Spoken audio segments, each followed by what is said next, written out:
माता स्वरूपम माता स्वरूपम देवी स्वरूपम देवी स्वरूपम प्रकृति स्वरूपम प्रकृति स्वरूपम प्रणम्यम प्रणम्यम प्रणम्यम प्रणम्यम। बोल माता आदि शक्ति जगजननी जगदम्बा माते की।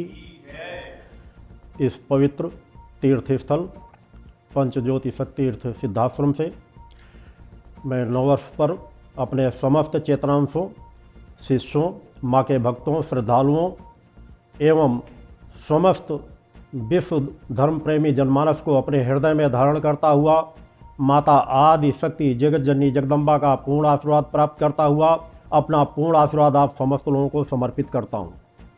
नववर्ष मंगलमय हो, इस शुभकामना के साथ कि आप सभी लोग धर्म, धैर्य और पुरुषार्थ को धारण करते हुए, भक्ति, ज्ञान और आत्मशक्ति की कामना रखते हुए, धर्म, राष्ट्र और मानवता की सेवा करने के लक्ष्य को लेकर के नया वर्ष का एक एक पल आगे अपने कदम को बढ़ाएंगे। भक्ति मानव कल्याण संगठन के कार्यकर्ता जो नए वर्ष को पूर्ण आध्यात्मिक परिवेश में ढाल करके इस दिन को सार्थक बना रहे हैं, स्वयं अपने जीवन को आध्यात्मिकता से परिपूर्ण कर रहे हैं, साथ ही समाज के करोड़ों लोगों को एक दिशा प्रदान कर रहे हैं। आज के महत्वपूर्ण दिन पर लाखों लाख स्वयंसेवी कार्यकर्ता हजारों स्थानों पर दुर्गा चालीसा के अखंड पाठ को करके एक माँमय वातावरण समाज में निर्मित कर रहे हैं। नया वर्ष वैसे तो हमारा सनातन धर्म का नया वर्ष चैत्र नवरात्र के प्रथम दिवस से प्रारंभ होता है, मगर कोई भी क्रम जो भी अच्छे क्रमों के अंतर्गत चल रहा हो, हम उसे भी और अच्छा बनाने का प्रयास करते हैं। वैसे तो ये ईसाइयों के परंपराओं के आधार पर जुड़ा हुआ नया वर्ष रहता है, जिसे पूरा विश्व मनाता चला आ रहा है। और जहां आज के दिन पर पूरा युवा वर्ग भटकाव के मार्ग में जाकर रात भर नाच गाना, बियर पीना, शराब पीना, हुड़दंग करना एक फैशन सा बन गया है। और इसमें बड़े बुजुर्ग भी सम्मिलित होते हैं, उद्योगपति भी सम्मिलित होते हैं, राजनेता भी सम्मिलित होते हैं और पत्रकार भी बढ़ चढ़ करके ऐसे कार्यक्रमों में हिस्सा लेते हैं और उनका बड़े व्यापक रूप से प्रसारण कराया जाता है। सोचने की आवश्यकता है कि क्या हम किसी शुभ समय को, किसी शुभ अच्छे वर्ष के आगमन के समय को क्या विषय विकारों में ग्रसित होकर के या अपनी मानसिक क्षमता को नशे से ग्रसित करके नए वर्ष का स्वागत करना चाहिए। एक ऐसा वातावरण क्या बनाना चाहिए जहां पूरे देश में अशांतिपूर्ण वातावरण बने, शासन प्रशासन को भी देख रेख सुरक्षा की व्यवस्था में अधिक से अधिक फोर्स को लगाना पड़े, रात भर उद्दंडता के क्रम अपनाए जाते हैं, अव्यवस्थित तरीके से परिवहन चालन किया जाता है, नशे में लोग गाड़ियों को चलाते हैं, पकड़े जाते हैं, उनका चालान होता है, रात भर किस तरह की पार्टियां दी जाती, ये पूरा समाज जानता है, देखता है। और इससे सबसे अधिक शोषण किसका हो रहा है? सनातन धर्म का हो रहा है। और सनातन धर्म के सजग प्रहरी भी उस बिंदु पर सजगता से विचार नहीं कर पा रहे कि हमको किसी वर्ष को मनाने के लिए अपने समाज को, लोगों को किस तरह प्रेरित करना चाहिए। कोई भी समय हो, नया वर्ष है, नए वर्ष का स्वागत करते हैं। वैसे तो ये वर्ष जिस क्रम से ईसाइयों के द्वारा मनाया जाता है तो उनके अंदर अज्ञानता की एक चरम सीमाएं हमेशा बनी रहती हैं।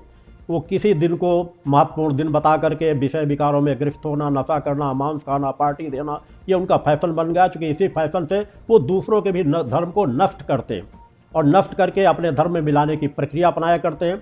और वही सनातन धर्म के अधिकतर लोग इन्हीं चीज़ों में ग्रसित होकर के बियर की पार्टियां दे करके, मांस का भक्षण करके अपने स्वयं को, धर्म को नष्ट करते चले जा रहे हैं। फिर भी हमें एक नया वर्ष है, नए वर्ष का स्वागत करना चाहिए। वैसे तो स्वागत करने वाली कोई ऐसी चीज़ें नज़र नहीं आती, क्योंकि एक सा वातावरण रहता है, एक सा परिवेश रहता है, ठंड का समान सा वातावरण रहता है, साल के अंत में भी, साल के नवीन पे। जबकि हमारे सनातन धर्म में जब हम चैत्र नवरात्र के प्रथम दिवस पर नए वर्ष का स्वागत करते हैं तो सब कुछ बदल रहा होता है। एक वातावरण से दूसरे वातावरण में हम प्रवेश कर रहे होते हैं। पूरी प्रकृति एक नई नई कोपों से लिए हुए छोटे छोटे पौधों पर भी एक नई नई कोपें निकलना शुरू हो जाती हैं, वातावरण बदलना शुरू हो जाता है। किसानों के घरों पर फसलें कट कर करके आ चुकी होती है, एक प्रसन्नता का सा वातावरण होता है, एक सम वातावरण होता है, न ठंड होती है न गर्म होता है। उस समान वातावरण में जब हम एक वातावरण आध्यात्मिकता से उस वर्ष को मनाते हैं तो हमें लगता है कि हम वास्तव में एक नवीन वर्ष की ओर प्रवेश कर रहे हैं, नवीन वातावरण में प्रवेश कर रहे हैं। मगर फिर भी इस दिन को भी हम लोग हर वर्ष एक आध्यात्मिक वातावरण में मनाते हैं।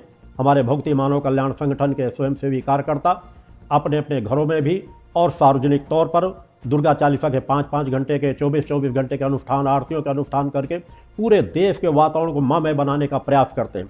ये देश का एकमात्र ऐसा आध्यात्मिक संगठन है जिसका आंकलन करके देखा जाए समाज भी जितने अधिक से अधिक स्थानों में आध्यात्मिक कार्यक्रम संपन्न कराए जाते हैं, आज विश्व के अंदर दूसरा ऐसा कोई भी संगठन नहीं है जितने इतने अधिक आध्यात्मिक वातावरण एक दिन के अंदर 4-4, 5-5 हजार से अधिक स्थानों पर पूरे देश के अंदर अनुष्ठानों को इस प्रकार से संपन्न कराया जाए जिसमें वह स्वयं आध्यात्मिक जीवन जीते हैं और समाज को, लोगों को भी आध्यात्मिक वातावरण जीने के लिए प्रेरित करते हैं। क्योंकि यह युग माता भगवती आदि शक्ति जगत जननी जगदम्बा का युग है, आध्यात्मिकता से भरा हुआ युग है। इस कलिकाल के वातावरण में, भयावह वातावरण में ऋषियों मुनियों की पूर्व की वाणियों को उठा करके देखा जाए, उसका अध्ययन करके देखा जाए। कलिकाल में केवल माता भगवती आदि शक्ति जगत जननी जगदम्बा महिषमर्दिनी की आराधना से सुख, शांति और समृद्धि की प्राप्ति हो सकती है। और यह सुनहरा सौभाग्य भक्ति मानव कल्याण संगठन के इन तीनों धाराओं जुड़े हुए कार्यकर्ताओं को कि यहाँ से अभियान ही उसी विचारधारा चल रहा है। माता आदि शक्ति जगत जननी जगदम्बा माता भगवती की स्थापना ही यहाँ पर समाज के कल्याण के लिए, कलिकाल के भयावह वातावरण को दूर करने के लिए की गई है। और इस नए वातावरण में भी हम जहाँ चालीसा पाठ का गुणगान करते हैं, यहाँ पवित्र स्थल पर पिछले 28 वर्षों से माँ का अखंड गुणगान चल रहा है, अनवरत चल रहा है, अखंड चल रहा है, जो अनंत काल के लिए चल रहा है। हमारा एक एक कदम आध्यात्मिकता से परिपूर्ण रहता है क्योंकि हम एक सनातन के रक्षक हैं। सनातन की रक्षा में ही पूरे समाज की रक्षा जुड़ी हुई है, सभी धर्मों की रक्षा जुड़ी हुई है। ये अलग बात है कि लोग आज उस सत्य को समझ नहीं पा रहे और आज भटकाओं के रास्ते में चलते चले जा रहे हैं। ये वर्ष तो हमारे लिए हर दृष्टिकोण से शुभ है, खासकर भारतवर्ष के लिए। नया वर्ष का प्रारंभ ही प्रयागराज में महाकुंभ से प्रारंभ हो रहा है। एक महाकुंभ का एक ऐसा आध्यात्मिक वातावरण जिस आध्यात्मिक वातावरण का प्रभाव पूरे विश्व जनमानस पर पड़ता है। और वर्तमान का महाकुंभ हर महाकुंभों से बिल्कुल अलग है, क्योंकि जब एक वातावरण भी सही हो, उस पर्व का महत्व भी हो और पर्व को मनाने वाले, पर्व की व्यवस्था करने वाले एक रूप होकर के कार्य करते हैं, तो वहाँ की आध्यात्मिक वातावरण की ऊर्जा कई गुना ज़्यादा कार्य करना प्रारंभ कर देती है। इस बात को कहने में कोई हर्ज नहीं कि वर्तमान में प्रयागराज में जो व्यवस्था योगी आदित्यनाथ द्वारा कराई जा रही है, आज़ादी के बाद से लेकर आज तक कभी भी किसी भी कुंभ में ऐसी व्यवस्था नहीं की गई जो ऐसी व्यवस्था इस बार के महाकुंभ में की जा रही। सराहनीय कार्य है और इसके लिए मैं योगी आदित्यनाथ जी को भी अपना पूर्ण आशीर्वाद आज नए वर्ष पर प्रदान करता हूँ। कोई भी कार्य, अच्छा कार्य किया जा रहा हो, ये हमारे सनातन का गौरव है। जब कोई सनातन का गौरवशाली प्रहरी खड़ा होकर के सनातन की तरफ कदम उठाता है तो ऐसी ही व्यवस्थाएं सहज भाव से की जाती है। और यह नया वर्ष हमारे लिए सौभाग्यशाली होगा क्योंकि ऐसा आध्यात्मिक वातावरण से जहां प्रयागराज में महाकुंभ मनाया जा रहा हो, जिसमें करोड़ों करोड़ों लोग देशवासी आकर के उस आध्यात्मिक वातावरण का लाभ प्राप्त करेंगे, कहीं न कहीं उनके जनमानस में थोड़ा सा परिवर्तन जरूर आएगा। और मैं उससे भी ज़्यादा महत्वपूर्ण बात को इस बार के महाकुंभ को इसलिए महत्व देता हूँ कि पिछले 40 वर्षों से जिस महत्वपूर्ण बात को मैं सतत उठाता चला रहा हूँ, आवाज़ उठाता चला आया हूँ, जिसका कई बार विरोध का भी सामना करना पड़ा, मगर आज मुझे प्रसन्नता इस बात की है कि महाकुंभ में अखाड़ा परिषद ने एक महत्वपूर्ण निर्णय लिया है, जो सराहनीय निर्णय लिया है। उन्होंने कहा है कि इस महाकुंभ में हम सभी जाति धर्म संप्रदाय के लोगों को एक समान जोड़कर चलेंगे, छुआछूत को मिटाने के लिए कार्य करेंगे और जिन जातियों को हम अब तक नज़रअंदाज करते रहे उनके लोगों को हम अपना शिष्य बनाएंगे, उनको महामंडलेश्वर बनाएंगे, उनको सम्मान का स्थान और पदवियां दी जाएंगी। यह सौभाग्य की बात है क्योंकि एक रूपता में हमारे सनातन की रक्षा छिपी हुई है। और जहां हम सनातन की बात कहते हैं तो सनातन की रक्षा में पूरे समाज के धर्मों की रक्षा छिपी हुई है। जिस समाज को हम समान भाव से लेकर के यदि प्रारंभ से चल रहे होते तो हमारा देश आज जिस गौरव को प्राप्त कर रहा होता जिसके कहने की आवश्यकता नहीं थी। मगर आज तक जो ये गलतियां की गई हैं, महाकुंभ से सुधारने का सौभाग्य प्राप्त हो रहा है और ऐसा निर्णय लिया जा रहा है अखाड़ा परिषद द्वारा, सराहनीय है, जिसकी मैं बार बार सराहना करता हूँ। ऐसे कार्य सनातन में करने की आवश्यकता है। एक बहुत बड़ा समाज हमसे कटता चला जा रहा है और उस सनातन के रक्षक अपने आप को कहने वाले लोगों ने ही ये गलतियां की हैं। छुआछूत को बढ़ावा देना, जातीयता को बढ़ावा देना, गुरुकुलों में बच्चों को प्रवेश न देना। मेरा मानना है कि महाकुंभ से अखाड़ा परिषद को और महत्वपूर्ण निर्णय लेना चाहिए कि हर गुरुकुल में सभी जाति के बच्चों को प्रवेश दिया जाए। योग्यता हर जाति में होती है, हर समाज में होती है। हमें ज्ञान को कभी भी किसी जाति के आधार पर बांट करके नहीं रख देना चाहिए। और जिस दिन हम ऐसा निर्णय लेना प्रारंभ कर देंगे, हमारा सनातन और सशक्त रूप से आगे बढ़ना प्रारंभ कर देगा। नए वर्ष पर हमको सभी लोगों को संकल्प लेना है कि हम एक आध्यात्मिक वातावरण को लेकर के जीवन की यात्रा तय करें। संस्कारों में, आध्यात्मिक वातावरण में, आध्यात्मिक ऊर्जा में ही हमारी चेतनता छिपी हुई है। और आत्म चेतना जहां पर जिस समाज पर जागृत हो जाती है, उस समाज का भी पतन कभी भी नहीं हो सकता। मगर हमें जागरूकता अपनाने की जरूरत है, क्योंकि सनातन का सबसे बड़ा दुर्भाग्य यही रहा है कि सनातन जब भी दो कुछ कदम आगे ऊपर उठना शुरू प्रारंभ कर देता है, तो जो सनातन के रक्षक अपने आप को कहते हैं, वो अपने आप को सेकुलर दिखाने के लिए फिर उसी तरह के कदम उठाना शुरू कर देते हैं कि हमारा सनातन फिर लड़खड़ाना प्रारंभ कर देता है। क्योंकि अपने आप को सेकुलर दिखा करके पता नहीं वे कौन सी पदवी को हासिल करना चाहते हैं, किस सम्मान को हासिल करना चाहते हैं, ये उनकी समझ में नहीं आता कि वो क्या सोच रहे हैं, क्या कर रहे हैं। सनातन हमारा जब अगर आगे बढ़ने का प्रयास करेगा, हम उसे आगे बढ़ाना नहीं देना चाहेंगे। 2 कदम चलेंगे, 2 कदम बाद उसके पैरों पर फिर बेड़ियां डाल देंगे। इसी का कारण है, दुर्भाग्य है कि जिस समय किसी समय सनातन विश्व का सर्व एकमात्र ऐसा धर्म था जिसे अधिकांश लोग अपनाते थे, आज दुर्भाग्य है कि ईसाई समाज एक बहुसंख्यक के रूप में हो गया, दूसरे नंबर पर इस्लाम धर्म आ गया और तीसरे नंबर पर आकर हिंदू समाज आकर के खड़ा हो गया है। क्योंकि हमने अपने समाज का विस्तार करना ही नहीं चाहा, ज्ञान का विस्तार करना ही चाहे। ज्ञान के विस्तार से सनातन का विस्तार छिपा हुआ है। हमने अपने आप को केंद्रित कर दिया, एक सीमाओं में हमने बांध लिया कि ऐसी शिक्षा केवल ब्राह्मण परिवारों को दिया जाए, ऐसी शिक्षा केवल इनको दी जाएगी, हम इसके घर का छुआ हुआ पानी नहीं पिएंगे, हम ऐसा नहीं करेंगे। और कोई भी कुछ करता रहे, बस आपस के उसी तरह के नारे लगा देने शुरू कर दिए जाएंगे। भाईचारे की बात, गंगा जमुनी तहजीब की बात करनी शुरू कर दी जाएगी।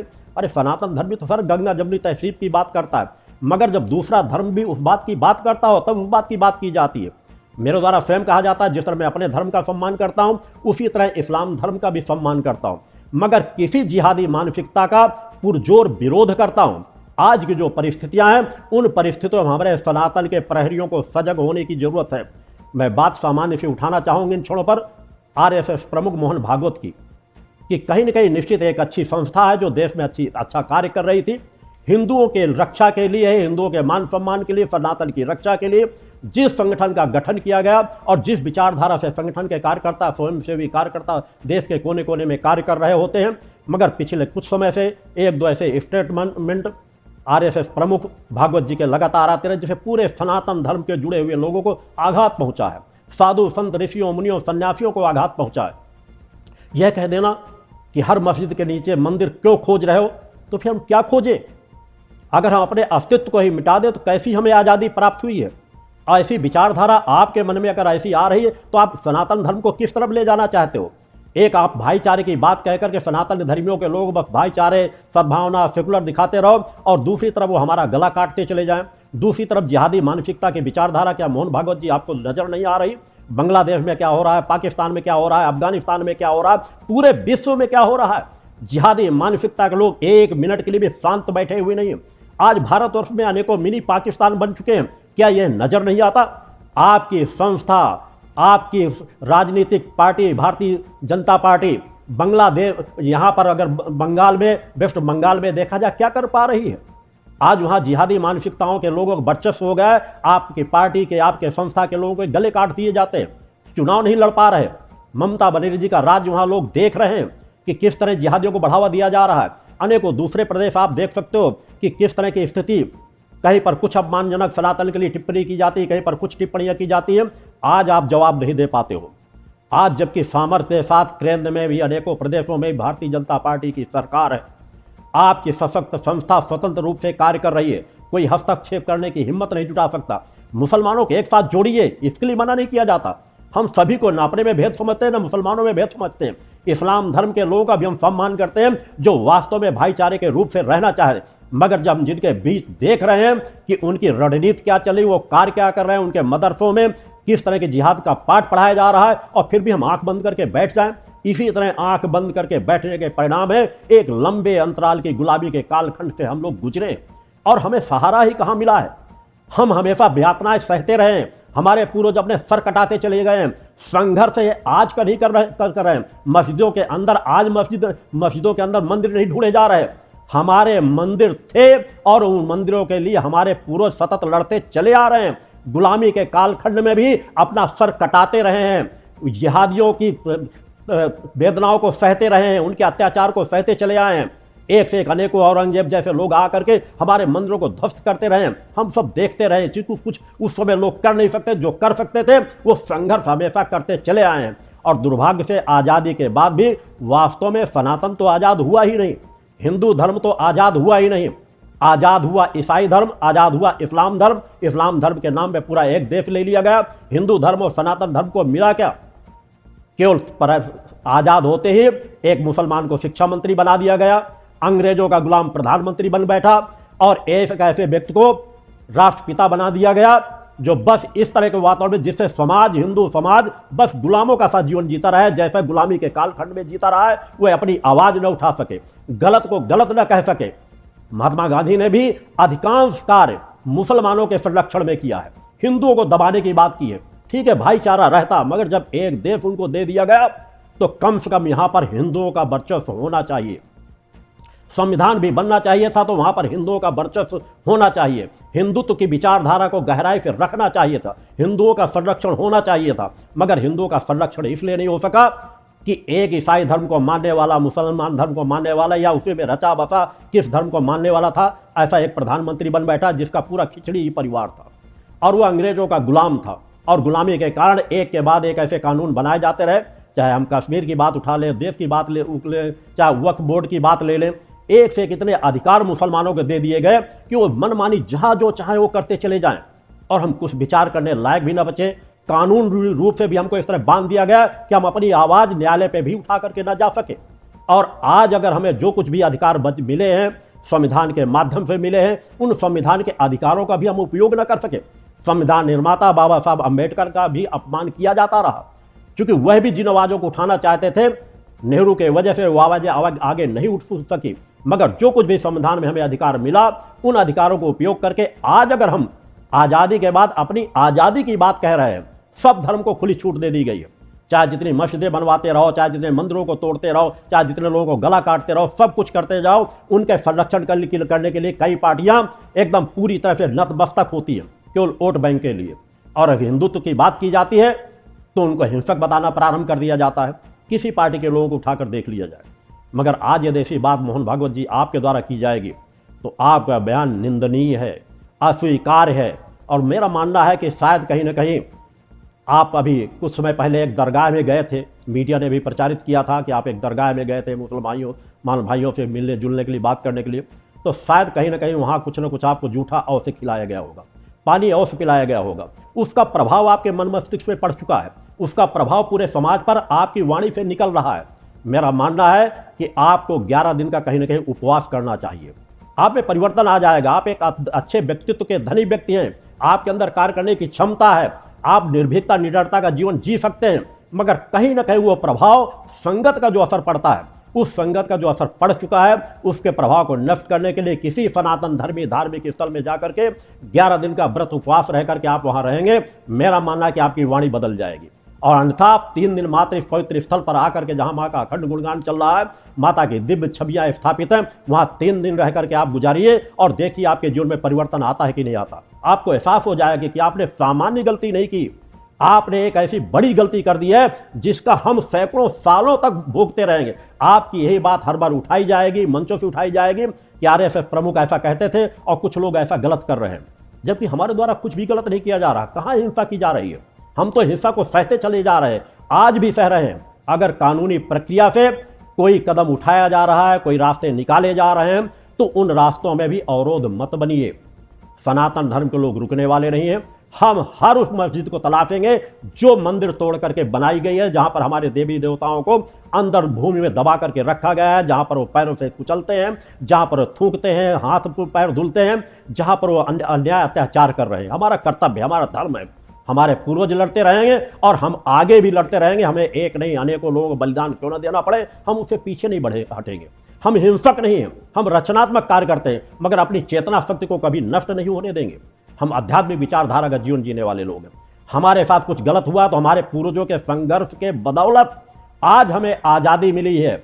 हमारा अपना संविधान है, हमारी अपनी न्यायालय हैं, मगर उन न्यायालयों में जाने से रोकने की कोशिश करने वाला सनातन का रक्षक नहीं हो सकता। मैं मोहन भागवत जी आपको सलाह देना चाहूँगा, अगर आप अपनी विचारधारा में परिवर्तन नहीं करेंगे तो आपका सनातन अपमान करना प्रारंभ कर देगा, आपकी छवि गिरनी शुरू हो जाएगी, आरएसएस की क्षमताएं घटनी शुरू हो जाएंगी।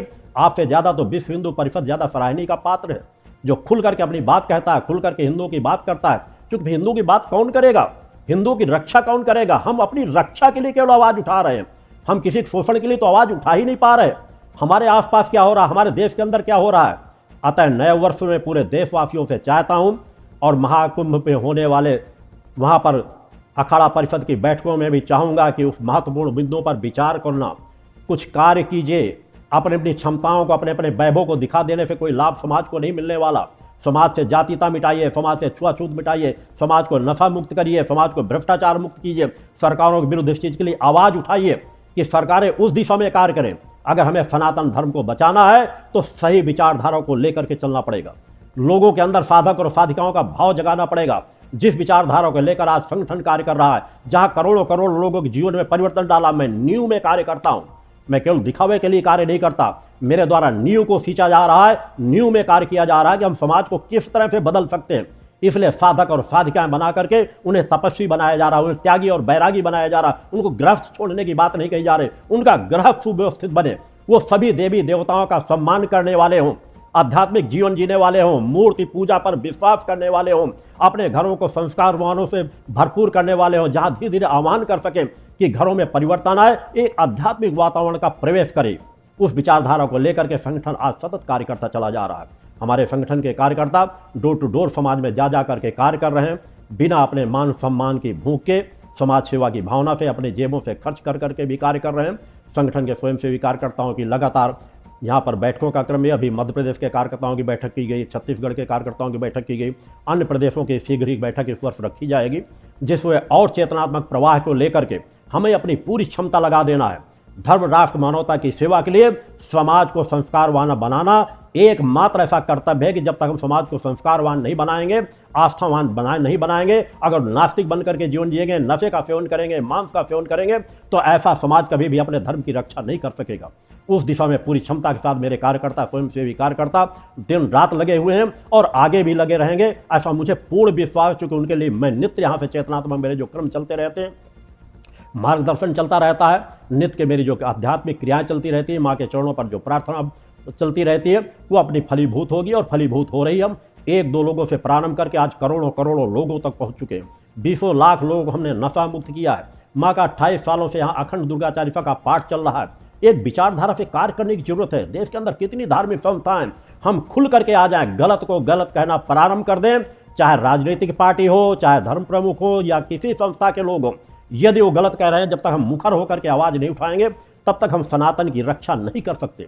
उस दिशा में हमें सभी को मिलकर के कार्य करने की जरूरत है। क्या हम सामने नहीं देख रहे कि संभल की क्या स्थिति है? सामने सब कुछ दिखाई दे रहा है। क्या काशी की स्थिति हमें नहीं दिखाई दे रही? क्या मथुरा की स्थिति हमें नहीं दिखाई दे रही? संभल में मंदिर निकल रहे हैं, कितने मंदिरों को दबा करके रखा गया। जो मुस्लिम बाहुल क्षेत्रों के अंदर थे, उनको किस तरह आज़ादी के बाद किस तरह कत्लेआम किया गया, किस तरह मार मार के भगाया गया, दबा करके मूर्तियों को रख दिया गया, दबा के मंदिरों को रख दिया गया, लोग पूजन के स्थानों में नहीं जा पाए। ये अलग बात है कि धीरे धीरे करके अब एक जागृति आ रही है। वहाँ सरकार भी हिंदुवादी सरकार बैठी हुई है, तो कहीं ना कहीं संरक्षण प्राप्त हो रहा है। तो हम अपनी रक्षा के लिए केवल आवाज़ उठा रहे हैं। उसमें सभी संस्थाओं को सहयोग देना चाहिए, सभी संस्थाओं को बढ़ चढ़ करके आवाज़ उठाना चाहिए, कार्य करना चाहिए। कर्म करने से ही समाज में परिवर्तन आता है। उस दिशा में अपेक्षा करता हूँ सभी संस्थाओं से, सभी धर्म प्रेमी जनमानस से भी, कि जो एक आवाज़ चले उसमें आगे बढ़ो। आज ऐसे कुछ मीडिया की बातें, उन बातों को मत सुनो जहाँ कुछ बच्चे इकट्ठे हो जाते हैं, चूंकि वो मैकानिक शिक्षा पद्धति से पढ़ करके जाते हैं, वो भी उसी भाषा को बोलने लगेंगे कि हमें विकास की बातें देखना है, मंदिर मस्जिद से क्या लाभ मिलेगा। अरे लाभ, अगर तुम अपने पूर्वजों को ही भूल जाओगे, अपने संस्कृति को भूल जाओगे, तो अपने सब चीज़ को भुला दोगे, तो फिर शेष क्या बचेगा? ऐसे लोग, ऐसी मानसिकता के लोग ही तो जब नौकरी लग जाती है, अगर उनके माता पिता घर जाते हैं, तो माता पिता का परिचय भी समाज को नहीं देते, कहते थे नौकर हैं आए हुए। क्योंकि उनके अंदर हीन मानस, उसके पूर्व को सब कुछ भुला देना चाहते हो। अगर हम इतिहास को भुला देंगे तो हमारे हाथ कुछ नहीं लगेगा, कुछ भी शेष नहीं है। हमारा इतिहास ही हमें सामर्थ्य देता है कि हम ऋषियों मुनियों के संतान हैं। हमारा किसी समय हमारा किस तरह का आध्यात्मिक वातावरण था, कितने देवी देवताओं के जो मंदिर बने, सामान्य मंदिर नहीं बने। पहले ऋषि मुनि साधक साधिकाएं हुआ करती थी, आज वो क्यों विलीन होती चली जा रही है? इसलिए युवा वर्ग उसी रास रंग में ग्रसित हो चुका है। उनको हम देख सकते हैं, चाहे नए वर्ष की मनाने की पार्टी में देख लें, या उनकी मानसिकता बस पैसा कमाना, पढ़ना, पैसा कमाना, अपराध करना, खाना पीना, मर जाना। और ऐसे लोग ही बड़ी जल्दी धर्म परिवर्तन कर लेते हैं। मैं किसी धर्म का विरोधी नहीं हूं, मगर आज निश्चित जहां हमारी संस्थाओं द्वारा तो आवाज उठनी चाहिए कि दूसरे धर्म के लोग जो गए हुए, अगर मोहन भागवत जी आप ये कहते हो कि वो भी सनातनी थे, हिंदू थे, तो उन्हें आह्वान कीजिए कि वो घर वापसी करें, उन मस्जिदों को स्वयं अपने हाथों से ध्वस्त करें और वहां पर मंदिर का निर्माण करें। ये मुखर होकर के आवाज उठाइए अगर वास्तव में वो सनातन धर्मी ही पहले के थे। मैं तो ये मानता हूं कि वो सनातन धर्म के कट्टर नहीं थे, वो कायर थे उनके पूर्वज, इसलिए उन्होंने इस्लाम धर्म स्वीकार किया, डर बस उन्होंने इस्लाम धर्म स्वीकार किया। आज की पीढ़ी को कम से कम उस डर को, जो कायरता तुम्हारे पूर्वजों ने दिखाई, मैं इस्लाम धर्म के लोगों से कहना चाहता हूं, जो कायरता तुम्हारे पूर्वजों ने दिखाई है और इस्लाम धर्म स्वीकार किया है, केवल कायरता से, डर से सनातनियों ने अपना सर कटा दिया मगर अपना धर्म परिवर्तन नहीं किया। मगर तुमने गलती से तुम्हारे पूर्वज धर्म परिवर्तन किया, तुम्हारे पास मौका है कि तुम परिवर्तन करो, एक बार पुनः घर वापसी करो। अगर कुछ गलत हुआ है घर वापसी करो, तब हम मानेंगे कि आप सनातन धर्मी, हम तुम्हारे और हमारे पूर्वज एक थे। अगर तुम ऐसी संस्कृत की बात के जीवन की यात्रा तय करके चल रहे हो तो हम कैसे मान सकते हैं कि तुम्हारे पूर्वज सनातन धर्म को मानने वाले थे? वो कायर थे, डरपोक थे, नपुंसक थे, उन्होंने इस्लाम के सामने घुटने टेक दिए। और हमें एक गीत सुनाया जाएगा, ईश्वर अल्लाह तेरो नाम। कैसे ईश्वर अल्लाह को हम एक समान कह सकते हैं? एक समान किस प्रकार से मान सकते हैं? एक समान ईश्वर अल्लाह है ही नहीं, यह हमारे ईश्वर का अपमान है। हमारा ईश्वर दया, ममता, प्रेम, करुणा, वात्सल से भरपूर है, चेतना से भरपूर है, कभी अनीत अन्याय अधर्म करता ही नहीं। और अल्लाह क्या सिखाता है? वो कहता है गला काटो, जो तुम्हारे धर्म को न माने काफिरों को मारो, और मार के आओगे हम तुम्हें 72 हूरें देंगे। हमारा ईश्वर तो कभी नहीं कहता। हमारा ईश्वर तो कहता है अगर तुम एक का वध करके आओगे नरक में जाओगे, वहां में दंड मिलेगा, प्रताड़ित करेगा। तो ईश्वर अल्लाह एक समान कैसे बात कहते हैं हम? और आज ईश्वर अल्लाह के गीत गाने वाले वो महात्मा गांधी की लाइनें मैं स्वीकार नहीं करता। अगर महात्मा गांधी की लाइनें, ये सब मुसलमानों के पक्षधर थे, हिंदुओं के लिए कार्य करते थे, मानता हूं महात्मा गांधी का महत्वपूर्ण योगदान है। महात्मा गांधी एक संत थे, मगर ऐसा उन्होंने कोई कार्य नहीं किया जिसे मैं राष्ट्रपिता का दर्जा दे सकूं। मैं राष्ट्रपिता नहीं मानता, संविधान के किसी लाइन में नहीं लिखा हुआ है कि महात्मा गांधी राष्ट्रपिता थे। यह उन नेताओं की मक्कारी थी कि किसी ने अपने आप को चाचा नेहरू कह दिया, किसी ने किसी को राष्ट्रपिता बना दिया, कि हिंदू धर्म उसी लाइन में पड़े रह जाए। तो उस लाइनों से समाज को आगाह करना चाहूंगा कि समाज सजग हो, इन लाइनों को बंद कर दो। ये लाइनें हमारे ईश्वर का अपमान है। ईश्वर अल्लाह एक समान कभी हो ही नहीं सकता। अगर होगा तो कम से कम पहले इस्लाम धर्म के लोग अपनी विचारधारा को पूरी बदलना चाहिए, दिखाना चाहिए कि तुम्हारा अल्लाह भी दयामयी है, करुणामयी है, वात्सलमयी है, प्रेम वह वो सबको एक साथ लेकर चलने वाला है। हिंसा करना जिस दिन बंद कर देंगे इस्लाम धर्म के लोग, तड़पा तड़पा के लोगों को मारना बंद कर देंगे, जिहादी मानसिकता को बंद कर देंगे, गजवाए हिंद करने की मानसिकता को बंद कर देंगे, मैं मान लूंगा ईश्वर अल्लाह एक समान है। मगर इस तरह के गीतों का विरोध करना चाहिए, हर मंच से विरोध करना चाहिए। मीडिया वाले तो चिल्लाएंगे ही, कुछ पढ़े लिखे बेवकूफ लड़के युवा वर्ग भी चिल्लाएंगे कि समानता को लेकर चलना चाहिए। तो महात्मा गांधी ने कहा, अरे महात्मा गांधी भगवान नहीं हो गए? महात्मा गांधी अगर गलती न करते तो नाथूराम गोडसे को उनकी हत्या न करना पड़ता।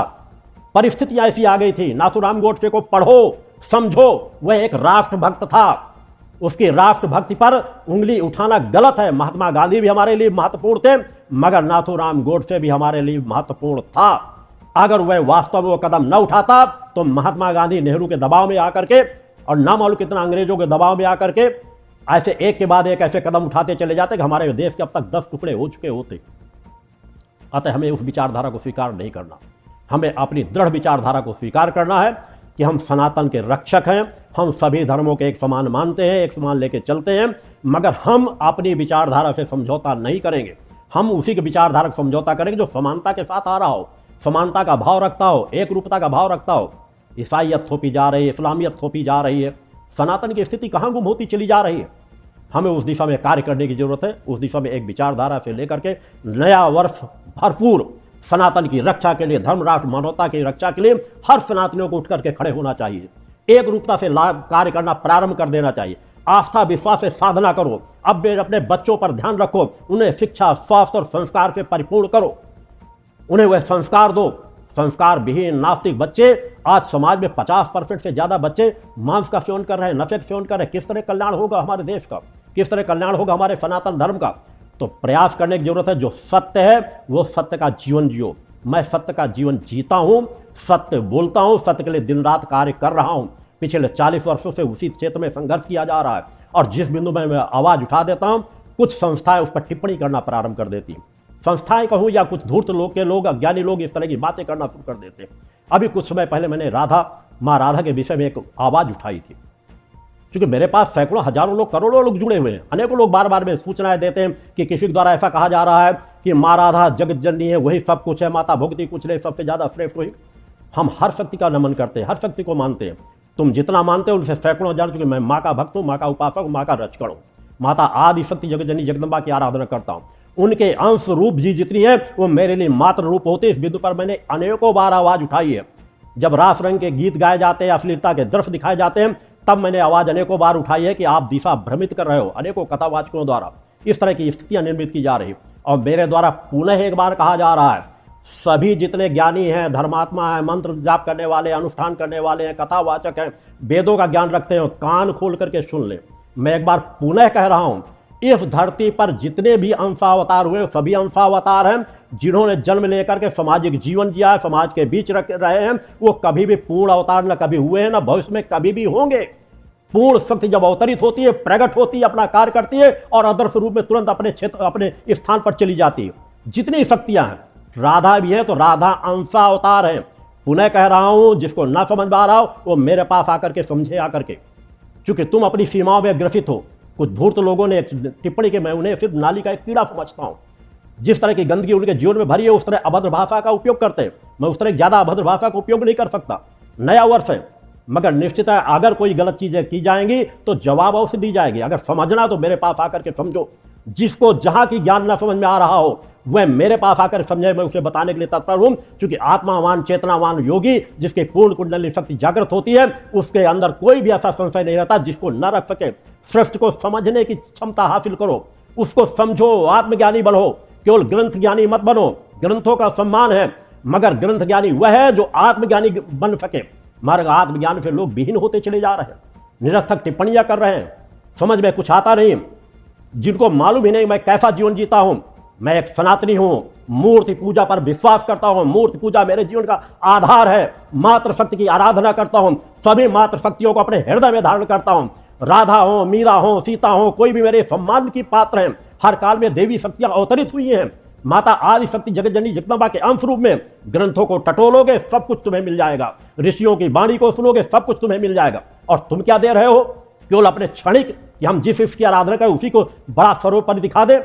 तो फिर ब्रह्मा जी का क्या होगा, विष्णु जी का क्या होगा, महेश जी का क्या होगा? ये कौन है? महालक्ष्मी, महासरस्वती, महाकाली कौन है? फिर ब्रह्माणी कौन है? लक्ष्मी कौन है? पार्वती कौन है? क्या इनका विश्लेषण करोगे? है क्षमता किसी के पास कि इनको कौन जन्म देने वाली है? उस विराट शतक देश जैसे देवादेव भी मां कह के पुकारते हैं, जो अनंत लोगों की जननी है, जहां अनेकों ब्रह्मा विष्णु महेश हैं। उसका आंकलन करते हो, सृष्टि को समझने का प्रयास करते हो। किस तरह के अनेकों ब्रह्मा विष्णु महेश हैं? ब्रह्मा विष्णु महेश भी अंशावतार हैं, वो भी पूर्ण अवतार नहीं है। पूर्ण अवतार केवल वह सत्ता है जो अजर अमर अविनाशी माता आदि शक्ति जगत जननी जगदम्बा है, जो प्राण स्वरूप है, जो हमारे अंदर है, अजर अमर अविनाशी तत्व बैठा हुआ है, उसकी वह पूर्ण सत्ता है। उसको समझने का प्रयास करो। कई श्रेणियों के बाद विभक्त होने के बाद ब्रह्मा विष्णु महेश की रचना हुई है, ब्रह्मांड की रचना हुई है, लक्ष्मी जी की रचना हुई है, पार्वती जी की रचना हुई है। तुम्हें तो उस महालक्ष्मी, महासरस्वती, महाकाली का ही ज्ञान नहीं, तो उस परम विराट सत्ता का ज्ञान क्या प्राप्त कर सकोगे? आत्मावान बनो, चेतनावान बनो, तब तुम्हें सत्य का ज्ञान का एहसास हो सकेगा। केवल 4 पुस्तकें रट लेने से, उनके उदाहरण देने से तुम पुस्तकें रटते हो। मैं वैसा जीवन जीता हूं। तुम ग्रंथों को रटते हो, मैं ग्रंथों का जीवन जीता हूं। तुम केवल रट्टू तोता हो, मैं वैसा जीवन जी करके दिखाता हूं। मेरी वाणी में ग्रंथ वास करते हैं। तुम यहां ग्रंथों को अलमारियों में सजो करके रखते हो, मैं मंदिर में वास करता हूं। मंदिर की शक्ति मेरे हृदय में वास करती है, जिसे तुम नहीं देख सकते। अज्ञानता का जीवन जीते हो, अज्ञानता का जीवन जीते रहोगे। ज्ञानी हमेशा भटकता है। हमेशा ध्यान रखना, तुम जैसे जो धूर्त लोग जिन्होंने टिप्पणियां की है मेरी आवाजों पर, उनको मैं ज्यादा कुछ नहीं कहना चाहता। मेरे शिष्य सक्षम हैं उनको जवाब देने में। मैं सत्य कहता रहूंगा, कहने के लिए मेरा अवतरण हुआ है, कहने के लिए मैं समाज के बीच आया हूं। सभी अंशावतार हैं। इस धरती पर कोई भी जन्म लेने वाली देव शक्तियां सभी पूज्य हैं। मैं देव शक्तियों अपने सभी शिष्यों को हर पल कहता हूं, सभी देवी देवताओं को समान रूप से सम्मान करो। मगर तुम्हारी इष्ट कौन है? वो माता भगवती आदि शक्ति जगत जननी जगदम्बा है। हम जिनके अंश हैं, हमारे अंदर जो आत्मा बैठी हुई, जो शरीर से निकलते ही शरीर सड़ने और गलने लगता है, उसकी इष्ट माता भक्ति आदि शक्ति जगत जननी है, जो अनंत लोगों की जननी है, अनंत ब्रह्मांडों की जननी है। एक दो ब्रह्मांड की बात नहीं, एक दो सूर्य लोगों की बात नहीं। उस सत्य को समझने की बात करना। निरर्थक टिप्पणियां बंद कर दो। मैं अंबर का सूरज हूं, तुम इस धरती के जुगलू हो। सिर्फ इतना अंतर समझ लोगे तो दोबारा मुझ पर टिप्पणी नहीं करोगे। आज बड़ी शालीनता से नया वर्ष है, इसलिए मैं सामान्य से अपनी बात कह रहा हूं। यह निरर्थक टिप्पणी होगी तो मैं मुंह तोड़ जवाब देना जानता हूं। मैं आया इसीलिए, मुझे मान सम्मान की भूख नहीं है। अपमान से मेरे जीवन में प्रभाव नहीं पड़ेगा, मगर जो अधर्म अन्याय होता चला आया है धर्म के नाम पर, उस पर टिप्पणियां उठाता रहूंगा, कहता रहूंगा, धर्म की रक्षा के लिए, सत्य की रक्षा के लिए, जिससे हमारा सनातन, हमारे युवा वर्ग समझ सके सत्य क्या है। नाच रस रास रंग में तो हमने अस्तित्व गंवाया है। इसी में तो मुगलों के हम गुलाम बने, अंग्रेजों के गुलाम बने, और आजादी के बाद आज फिर भी अधिकांश कथावाचक बस रास रंग नाच गाना कहते जो युवा मांगते हो हम परोस रहे हैं। तो अश्लीलता परोसना तुम्हारा कर्तव्य है। तुम्हें धर्म पदियों छोड़ दो, अश्लीलता के संस्थाएं बना लो, वहां देना शुरू कर दो। युवा तो यही चाहता है, अधिक से बियर बार बन जाए, अधिक से नाच गाने की पार्टियां होना शुरू हो जाए। कथावाचक हो, धर्म पद में बैठे हुए हो तो शोध करो, आत्मज्ञानी बनो, साधक स्वयं बनो। और उन व्यक्तित्वों का, जिसके अगर कृष्ण के नाम पे भागवत कथा करते हो तो कृष्ण के व्यक्तित्व को समाज के बीच में रखो। कृष्ण जैसा महान व्यक्तित्व, उसका अंश मात्र भी आप समाज को नहीं दे पाते हो। कैसा उन्होंने जीवन जिया, कितने बड़े बड़े उन्होंने युद्ध लड़े, कितने बड़े बड़े राजा महाराजाओं को उन्होंने क्या क्या ज्ञान दिया, कितनी बड़ी बड़ी समस्याओं को उन्होंने किस तरह सुलझाया, किस तरह से कार्य करके धर्म की रक्षा की, किस तरह महाभारत जैसे युद्ध का सृजन किया, अधर्मी अन्यायों का संहार कराया। कब उस दिशा में बात होती है? कब राम के व्यक्तित्व को रखा जाता है? कब माता सीता के व्यक्तित्व को सही स्वरूप में रखा जाता है? आज तो कथावाचक राम और लक्ष्मण को, इनको भी न मालूम किस तरह की टिप्पणियां गाने की, नाना प्रकार की चीजें शोध करने लगे कि लक्ष्मण उच्छृंखल थे, इस तरह के गीत कथावाचक गा रहे हैं। कब तक टिप्पणियां नहीं की जाएगी? कथावाचक हमारे धर्म को गलत दिशा में ले जा रहे हैं। एक बार नहीं अनेकों बार कहता रहा हूं, आगे भी कहता रहूंगा, आवाज उठाता रहूंगा। एक बार और कान खोल के सुन लेना कि राधा हो या और कोई शक्तियां हो या कोई और देवता हो, राम हो कृष्ण हो, ये भी अंशावतार हैं, पूर्ण अवतार नहीं है। आप लोग भी सिखाते हो कि विष्णु के अवतार हैं, ये राम और लक्ष्मण हुए और बाद में जाकर के वही जाके कृष्ण और बलराम बने जाकर के, और एक तरफ उनको वही सर्वे सर्वा है, वही निखल वर्ण के ब्रह्मांड के नायक है। अगर ऐसा बात करोगे तो मैं आवाज उठाऊंगा, और जिस आवाज को विरोध लगे, अगर किसी के बल आत्मबल है, चेतना शक्ति है, तो आए, उसका स्वागत है। मगर निरर्थक सियारों की तरह चीखना शुरू कर दोगे, वाना शुरू कर दोगे, तो ऐसे लोगों को उसी भाषा में जवाब मिलेगा। मैं धर्म रक्षा के लिए आया हूँ, धर्म रक्षा के लिए कार्य करता हूँ। 24 घंटे नित्य सतत अपनी साधनाओं में रत रहता हूँ। मात्र 24 घंटे में 2.5 घंटे की नींद और विश्राम लेता हूँ। ये पिछले 40 सालों से मेरा पूरा एक रिकॉर्ड व्यवस्था के अंतर्गत सभी चीज़ें चली जा रही हैं। करोड़ों करोड़ों लोगों को मैंने मार्गदर्शन किया है, करोड़ों लोगों को मैंने सही दिशा दी है, नास्तिकता में आस्तिकता का बीजारोपण किया है, नास्तिकों को आस्तिक बनाया है, लाखों लाख लोगों को नशा मुक्त यहाँ से किया गया है। देश का एकमात्र ऐसा स्थान है कि विश्व का, अगर मैं कह दूं कि जिस स्थान पे अब तक मात्र 28-29 वर्षों में जितने लोगों को नशा मुक्त किया जा चुका है, देश की या विश्व की कोई भी संस्था नहीं कह सकती कि उतने लोगों को उन्होंने नशा मुक्त किया हो। जिस संस्था से दिन रात यहां से कार्य किया जा रहा है, हम धर्म के रक्षक हैं। हम सनातन की आवाज मुखरता से उठाते रहेंगे, निर्भीकता निडरता से उठाते रहेंगे, समाज को जागृत करते रहेंगे, समाज में रचनात्मक कार्यों के लिए समाज को प्रेरित करते रहेंगे। गलत कुछ भी होगा उसका विरोध करेंगे।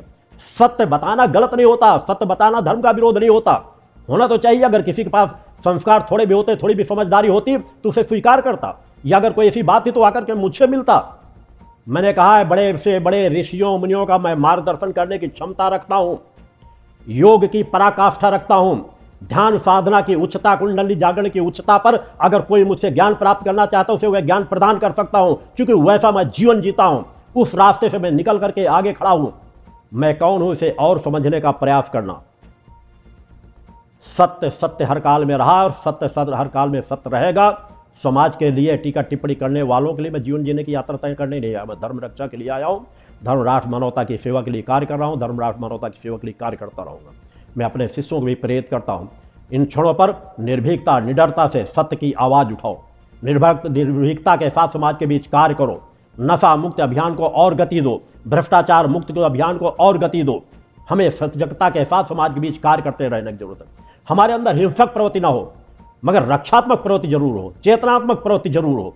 हमारे अंदर साहस और पराक्रम की पराकाष्ठा हो, पराकाष्ठाओं का हम जीवन जिए। आप लोगों ने अनेकों महत्वपूर्ण महाशक्ति शंखनाद किए हैं, वह ऊर्जा आपको दी गई है। कर्म करते हुए मैंने एक एक कदम आप लोगों को आगे बढ़ाया। आप अपनी पूरी क्षमता समाज में लगा दो। निरर्थक टिप्पणी करने वालों को मुंहतोड़ जवाब दो, क्योंकि जब तक मुंहतोड़ जवाब नहीं दिया जाएगा वो कभी नहीं सुधरेंगे। जीरो में पड़े रहते हैं, बस कुछ ग्रंथों को याद कर लिए और अपने आप को बहुत बड़ा ग्रंथ ज्ञानी समझ लेते हैं, और उनके जीवन में कभी भी परिवर्तन नहीं आता। कभी वो सादगी का जीवन नहीं जीते, कभी वो 1500 लोगों को भी बदल नहीं सकते अपने जीवन में। उनके द्वारा कोई रचनात्मक कार्य नहीं हो सकते।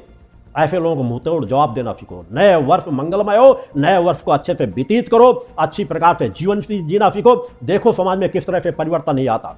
हमें भारतवर्ष की रक्षा करना है, सनातन धर्म की रक्षा करना है, हिंदुत्व की रक्षा करना है। इसी में पूरे विश्व की रक्षा होगी। यह वर्ष भारतवर्ष के लिए अत्यंत महत्वपूर्ण है। कर्म करने वालों को फल अवश्य प्राप्त होगा। उस जगत जननी की आराधना करके देखो, पुरुषार्थ करके देखो, परोपकार के कदम उठा करके देखो। यह वर्ष तुम्हारा अपना वर्ष बन जाएगा। चेतनात्मक क्रम से कार्य करो, निर्भीकता से कार्य करो, डर भय दिमाग से बिल्कुल निकाल दो। मृत्यु का भय त्याग दोगे तभी जीवन का असली आनंद प्राप्त कर सकोगे। रोम रोम में माता भक्ति आदि शक्ति जगदम्बा को समाहित करके निर्भीकता निडरता के साथ सत्य की आवाज उठाओ। बहुत कुछ ऐसा गलत समाज के बीच हो रहा है जहां पर आवाज उठाने की जरूरत है। यदि आवाज उठाई जाएगी तो हमारा युवक नास्तिकता से आस्तिकता की ओर बढ़ना शुरू कर देगा। समाज को हम नशा मुक्त कराने में सफल हो जाएंगे। मैं आज के पहले दिन सरकारों से भी अपेक्षा करता हूं कि नशा मुक्त बनाओ प्रदेशों को। अगर वास्तव में आप राष्ट्र रक्षक हो, सनातन धर्म के रक्षक हो, तो समाज को नशा मुक्त करा दो। समाज से आधे अपराध आदि समस्याएं समाज के सहज भाव से दूर हो जाएंगी। उसी से नारी का सम्मान होगा। नारी के सम्मान की केवल बात करने से नहीं हो जाएगा। नारी का सम्मान किस प्रकार से होगा, घर घर में सम्मानित किस प्रकार से की जाएगी, वैसा कार्य करने की जरूरत है। आज तो ऐसे राजनेताओं से ज्यादा अपेक्षा नहीं की जा सकती। सब दिशा भ्रमित होते चले जा रहे हैं। वोट बैंक में पैसे बांटो, खरीद लो वोटों को, और बस राज सत्ताओं में बैठ करके सत्ता सुख भोगते रहो। देश कंगाल होता चला जाए। अनेकों बिंदु हैं जिनमें समय समय पर मैं अपने विचार रखता चला जाऊंगा। आज नया वर्ष था, कुछ न कुछ हर बिंदुओं पर चिंतन देना नितांत आवश्यक था। मैं अपना कर्तव्य समझ करके आज पुनः आप बैठा हूं कि अपने शिष्यों को और ऊर्जा दे सकूं और आशीर्वाद प्रदान कर सकूं कि भक्ति मानव कल्याण संगठन के कार्यकर्ता निर्भीकता निडरता के साथ कार्य करें। इस पवित्र स्थल पर आकर के कोई भी नशा करने वाला है उसे लिवा के लाएं। इस पवित्र स्थल पर आएगा तो यहाँ से नशा मुक्त होकर के जाता है, उसके जीवन में परिवर्तन होता है। माता भक्ति आदि शक्ति जगदम्बा की आराधना करके देखो, माँ के चरणों में आकर सच्चे मन से प्रार्थना करके देखो। इस वर्ष आपके असंभव से असंभव कार्यों में भी माँ का आशीर्वाद प्राप्त होगा। रुके हुए कार्य आपके बनेंगे। केवल पुरुषार्थी परोपकारी जीवन जी करके देखो, एक अलग वातावरण मिलेगा आपको। हर पल मेरा आशीर्वाद आपके साथ जुड़ा रहता। मैं जीवन ही सनातन की रक्षा के लिए जी रहा हूँ, मानवता की रक्षा के लिए जी रहा हूँ। कार्य करता रहा हूँ, कार्य आगे भी करता रहूँगा। सजगता के साथ आप लोग भी कार्य करें, निर्भीकता निडरता के साथ कार्य करें। मैं पुनः एक बार अपना पूर्ण आशीर्वाद आप समस्त लोगों को प्रदान करता हूँ। बोल जगदम्बा माते की।